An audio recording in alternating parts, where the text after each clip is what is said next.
You can read in the open source about Russian penetration of the energy sector, Chinese penetration of the energy sector.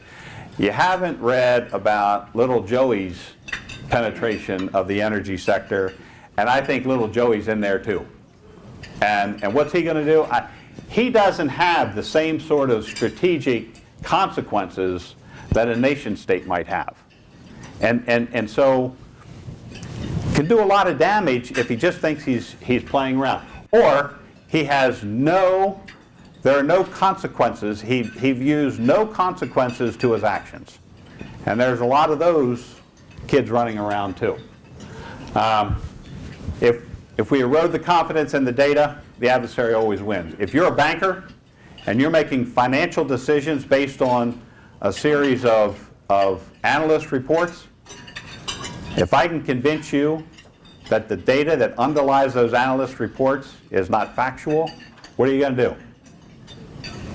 Yeah, that doesn't work very well in the financial sector. And then reputations. This whole concept of high-speed converged networks. I don't know what the statistics are. They keep changing.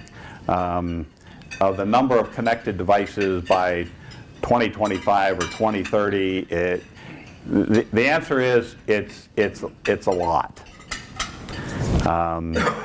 It's tens of billions of devices that are all going to be connected, all of which have some way of enabling an individual who wants to do something bad to do something bad.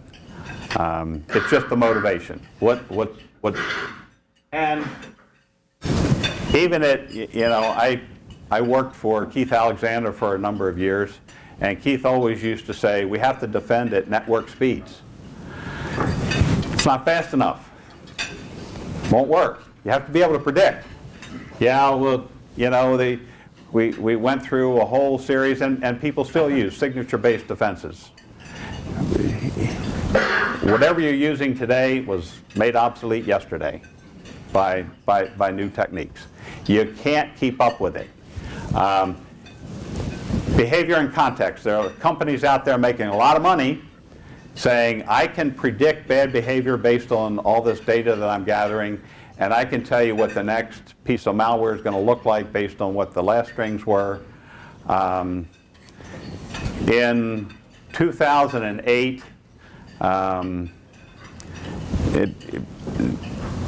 has anyone heard of Buckshot Yankee? Anyone remember Buckshot Yankee? So a quick tutorial. Buckshot Yankee was when one of my analysts at NSA found a piece of Russian malware in a log file from the Cipher. And hell and fire, like DoD tends to do. For 6 weeks, I had a VTC every morning at 7 o'clock with Admiral Mullen. And every morning at 7 o'clock, Admiral Mullen would kick my butt because I didn't know how many terminals were connected to Ciphernet. Because every day things would change. New units would go to Iraq or Afghanistan. Units would leave. They'd put hardware in Connex boxes that had been connected to Ciphernet. They now have agent.btz installed on those terminals, and so they would pop up somewhere else when they reconnected. It all started when some well-intentioned, I won't even name the service, a service person who had pictures of their family on a thumb drive that also had classified briefings on it. Now, think of the policies that were violated. So he had a thumb drive that had briefing material that was classified secret. He had pictures of his family, and he stuck it into a morale welfare computer in Afghanistan to send pictures back and forth with his family. And then he took it out, and he stuck it into a Ciphernet terminal.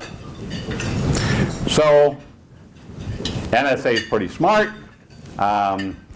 We did the analysis on agent.btz, and we So Russian-made, we think it was an escape. This wasn't, they're not crafty enough to figure out that somebody's going to stick a thumb drive. All they could probably predict it.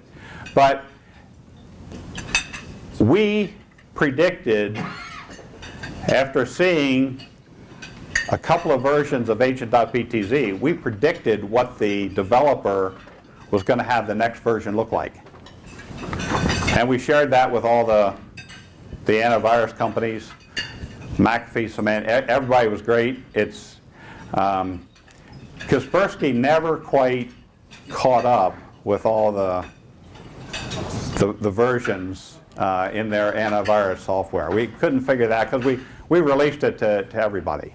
But it wasn't long before the developer knew that we were predicting what the next version was going to look like because it was already in the antivirus software before they released it. And so they just changed it. They said, well, if the signature is being developed before we release the actual malware, let's just change the approach. Same thing happened when Symantec released all the information about the malware that was introduced in Iran. You know, everybody's rushing to publish the paper that says, here's how it works. And then somebody says, oh, well, if here's how it works and somebody is building the antidote for that, then I'm just going to change it. So it's chasing signatures will never work. Chasing behaviors is all these things are, again, they're all helpful, but they're not going to get us to the real solution. And so I come back to it. It's all about the data. It's all about the data object. John Stenbit, who at the time was the Assistant Secretary of Defense for Command, Control, Communications, and Intelligence, he had a concept of what he called the black core. And the black core was every data object is encrypted. Its metadata contains the details of what you have to access it. And this was probably 2004, 2005, something like that. Couldn't get anybody interested. They said it's too hard. We can't control information at the object level. And I will contend today that unless we learn how to control information at the object level, the concept of security, as we all have grown up to know it, has no chance of being successful. And so when I think of controlling the object, controlling who has use to it, this whole concept of identity, whole concept of authorization, and then some smart things that you can build around it. NSA and DoD they have a brilliant new concept. It's called zero trust. You know, zero trust has been around for 10 years. But the concepts that they're now looking at have some real merit, because they are getting down to it's the object. It's the data object that's important. And how do you ensure from the time that a data object is created that the integrity of that object, the confidentiality of that object, and the utilization of that object is part of the environment in which the object exists. So that's my story. Nobody disagreed along the way. It's too bad. You know, I really am hopeful. I've been in this business now going on 50 years. And I remain hopeful that as technology evolves, as really, really smart people think about these problems, we think about it from a utilization point, not what's in our own self-interest, or what may be just of interest to us. there are several of us in here grew up at NSA at a time when NSA had the answers, but only because they got to define the problem. That's not the case today. The adversary is defining the problem today. And smart people, much smarter than I,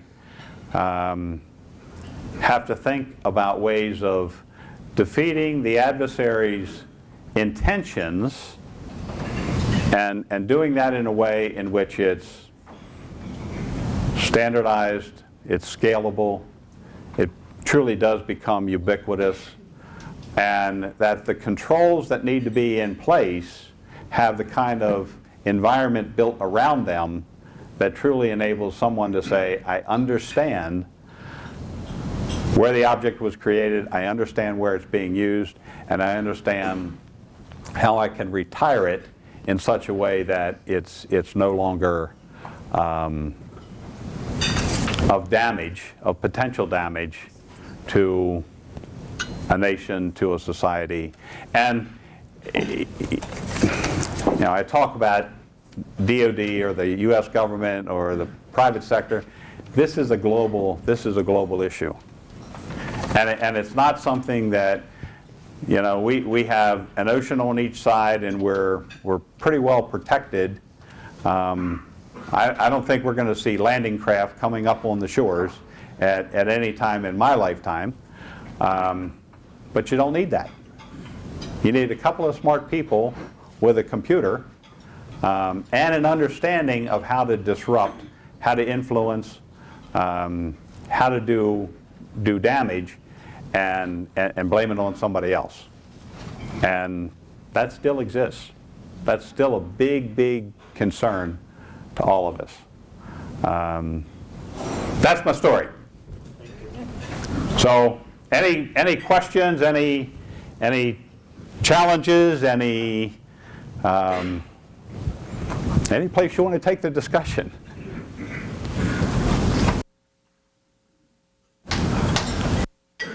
As they say. Yes, sir. So you talk about the phishing and that being sort of the preferred vector of attack. Mm-hmm.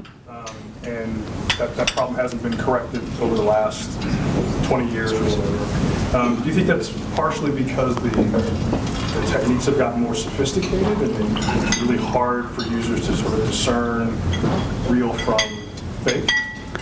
Yeah, so I talked a little bit about FishMe. FishMe used to have just a little training program. Now they have what I call the exit button. So if you're an employee and you get something that looks kind of funny, instead of opening it, you can just move it to a box and it goes off to be studied. What they're finding in the analysis of that data is that the rate of employee, I'll call it failure, but the rate of employees actually clicking on malicious links has gone way down. And so it's kind of plateaued to where more and more people are saying, hey, let somebody who's smarter than me take a look at this. But it's also driven the sophistication of the technique. So if I work for Kirk and I get a message from Kirk that says, you need to be in my office in 30 minutes and we're going to discuss this, and there's an attachment there, it might be tough for me to say, I'm not going to open it up. Because Kirk could, he's a bad guy. So they're getting better, but that one improvement in the technology did make a pretty significant step function. So what's the next one? I don't know. I think it's just one of these situations where we have to continue to iterate and evolve the techniques so that we make it harder. We're not going to eliminate the problem, but if we can increase the work factor, if we can make the adversary and I use that term small a, big A, however you want to look at it, if we can make it harder for the adversary to be successful, then we're making progress. I just think we have to make progress a whole lot faster than what we have in the past. Yes? Do you sort of see, this is looking far down the road and it's a little dystopian. Far down the road is next week, so. Well, hopefully this won't happen next week. But as these will remain nameless, but these big cyber entities, commercial entities, not governmental entities. Like Microsoft or Google. Name a couple, there's more.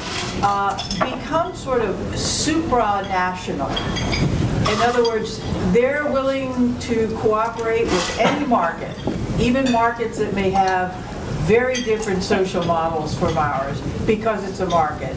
And they basically turn around to their domestic market and say, well, it would be cool if they were actually more like that other market, because then we could control everybody better, because privacy rights wouldn't be important, etc.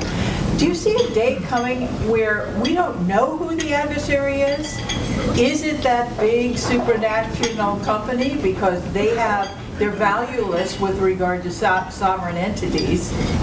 Or are sovereign entities going to become almost obsolete? We're all just citizens of the cyber company controlled world.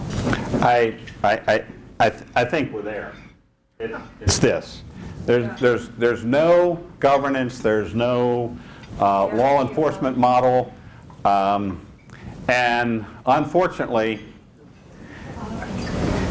so my confidence was impacted just yesterday, or the day before yesterday, when the NBA said, China, our business in China is more important Than our civic rights. than our belief in what people ought to be able to do. And so, unfortunately, big corporations have huge numbers of stockholders. They're run by boards that are all paid based on the performance of the company. There isn't one company. I don't know this for a fact. I'm gonna wager. I will. This is conjecture on Dick's part.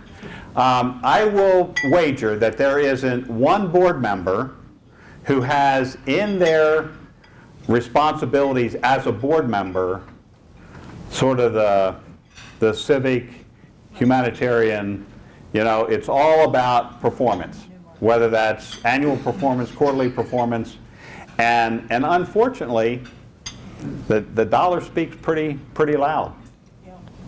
So again, it raises a question for sovereign defense: who's the adversary?